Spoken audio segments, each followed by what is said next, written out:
guys, Adam Savage from here in my secret bunker cave under quarantine with another tool tip. Another tool I think that every maker should have in their kit is a rotary tool. The most common brand in America is the Dremel.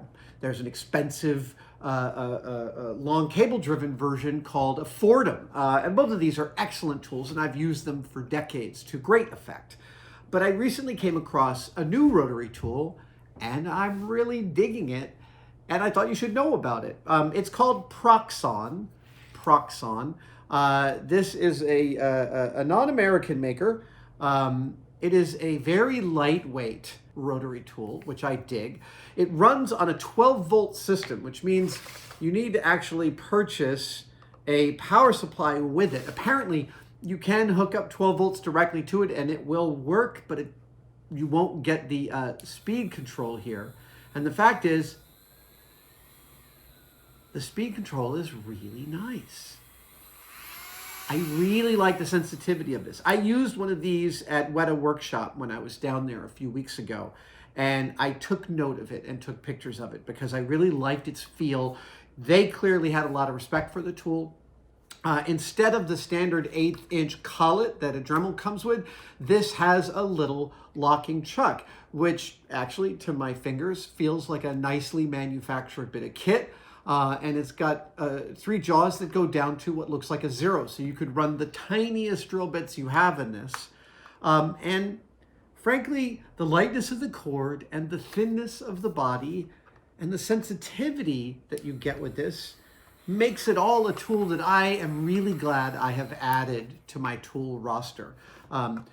This transformer is the small one. They actually sell a bigger one. Proxxon makes an entire series of miniature maker tools, from finger sanders to larger rotary tools to little table saws and lathes and all sorts of stuff. I don't know how good all of those different products are. I'm here to sing the praises of this one specifically, but I don't think this is the last Proxxon product I will be purchasing.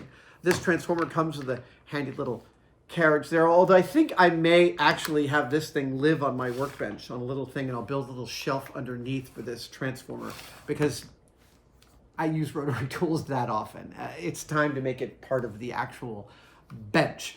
This is not the cheapest rotary tool out there. The transformer in this costs something north of 90 bucks. I recognize that that is, that there are lots of less expensive options. And to be sure, for the most part, if you're getting your first rotary tool, go get the cheapest one you can. Go get yourself the one that's at the local hardware store. That's totally going to serve you fine.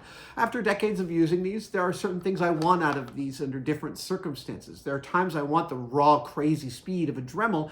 There are other times I want the sensitivity of being able to hold on to something with a very light touch and be able to really get in there and carve away at something with great sensitivity. And this Proxxon fills that niche handily. Thanks for joining me. There will be more tool tips in the future. We're ramping up Adam's self-filming escapades, so keep looking for them. And if you have some other Proxxon tools you have used that you love and you think that I should know about, well, I'd love to know about them. As for what I did for my finger, well, there's a link below. You can follow and find out what happened there as well. Well, thank you guys for joining me. See you next time.